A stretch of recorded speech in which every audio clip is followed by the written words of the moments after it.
Catus, Maximus here. Continuing with my kitchen utensils, cleaning out some of my spatulas because I have too many. Figured I'd make a video about spatulas. Why not? They're a great tool. They can actually be used more than just for cooking. There's actually, surprisingly enough, heavy-duty spatulas kind of like this, wannabe commercial grade, I should say. Farberware. Works great as like gasket scrapers and some situations where you're trying to get in between thin automotive panels. Surprisingly enough, I've seen a few oddball uses of spatulas, and I'm sure there's plenty of others. Of course, ones like this Farberware, just a relatively thick just piece of offset stainless steel, is similar to what would be commercial grade, short order cooked spatulas. But they sell these Farberwares in the store. We have things like pie servers. Pie servers tend to be a little bit different than, I would say, pizza spatulas. This one's actually pretty neat because this is a Lamson Sharp, American made, which is not very common for kitchen utensils. But this happens to be just a large pizza server, and it's pretty rigid, pretty thick, of course, V-shaped. It's not a pie server because that would be one heck of a large, well, pizza is a pie, but not a confectionery type pie, just because of how thick and heavy duty it is. Pie servers tend to be something like this, where they're actually really thin and flexible, so they can get into the edge of the little slope on the pie tin and then under the pie piece and actually just kind of scrape along the bottom. And most people don't know that, and I myself didn't even know that until somebody told me that that's the purpose of these flexible ones, is that they are actual pie servers. And they tend to be thinner because of the angles that you have to get at in order to properly get under a piece of pie. We have like little scrapers like this. I don't even know who makes it. I guess that's really what this is. It's not really a spatula. It's kind of like a kitchen scraper. But decided to throw that in there. We have oddball ones. I kind of like these small ones if you're doing small pancakes or eggs. Really like spatulas that have these thin, flexible blades. They're not the strongest, and sometimes if you're flipping heavy omelets and other things like that, you do need a more robust spatula. But the thin ones are just super great for getting under eggs, getting under pancakes, and that type of stuff. And this is just a funky one with a kind of an odd cast aluminum handle. This old Flint USA is the same thing, but it just happens to be a straight spatula. You wouldn't use this too much in a normal pan, but on a grill or something, you may have a use. I don't actually find myself using this one very much, and it has broken on me, so I probably should get rid of it. We have things like these finger spatulas. I'm not entirely sure what these are used for, but I started seeing these things and thought they'd come in handy one day. It's the best way for me to put it.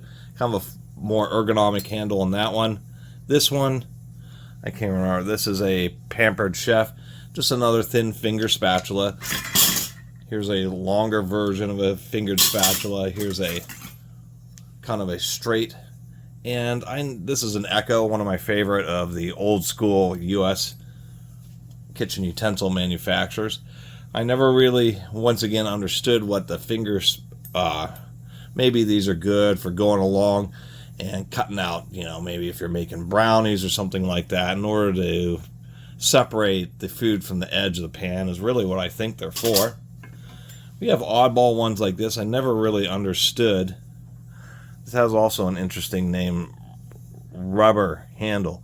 So apparently this is some type of rubberized material on this handle here. This one's kind of strange. I'm not exactly sure the purpose, once again, of this teardrop shape, but it is a thin, flexible one. As you can tell, I do like the thin, flexible ones. Other than that, we have this, this is a Winco, and this is just a large commercial spatula. And large, I mean, this is as big as my hand. This can flip. I mean, this is huge, made for flipping, 2 huge burgers you could do at the same time on this, large omelets. And that's what kind of caught my eye. One, I noticed the polypropylene commercial handle. That's what this is this is actual commercial product. They did not bevel the tip of this, which they should have, and it's something I'm going to have sand, a little bevel on the edge of that. But this is just exactly that, just a huge, thick, heavy-duty spatula, and that's what caught my eye. We have another old Echo finger spatula here. This one has kind of an interesting Bakelite handle. Not a lot else to say. I like the way the Echo, sometimes the Echo does these, or a lot of times they do these two-piece setups where you have like a thick stem and then they rivet the actual panel to the stem. And then my overall favorite, general purpose spatula, which also happens to be an Echo, American made. And then this is just standard handle, brass rivets. Actually, those may be stainless steel rivets. Little tang and then a thin sheet.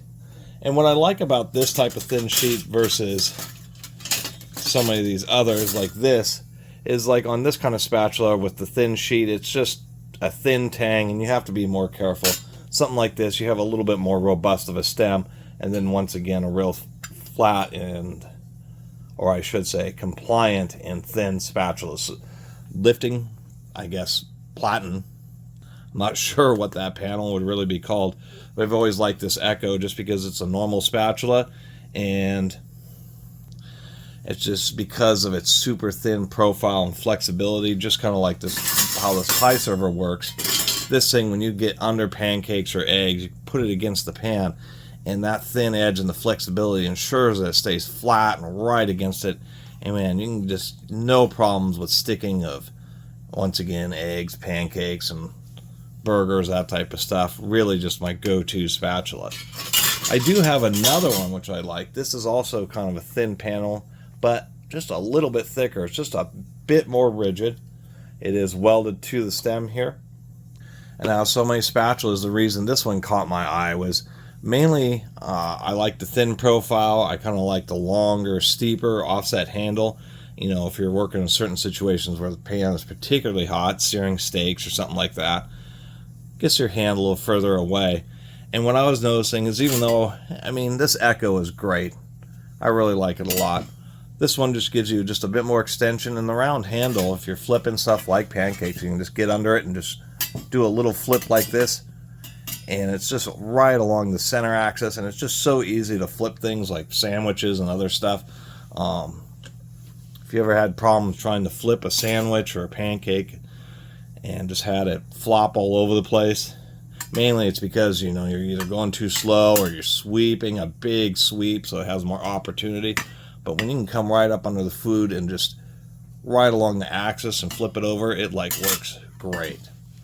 So I figured, since I've been talking about other kitchen utensils so much, and I have a few spatulas, and surprisingly enough, spatulas aren't the most interesting video subject on YouTube, so there's just not a lot of videos just comparing and talking about various aspects and types of spatulas.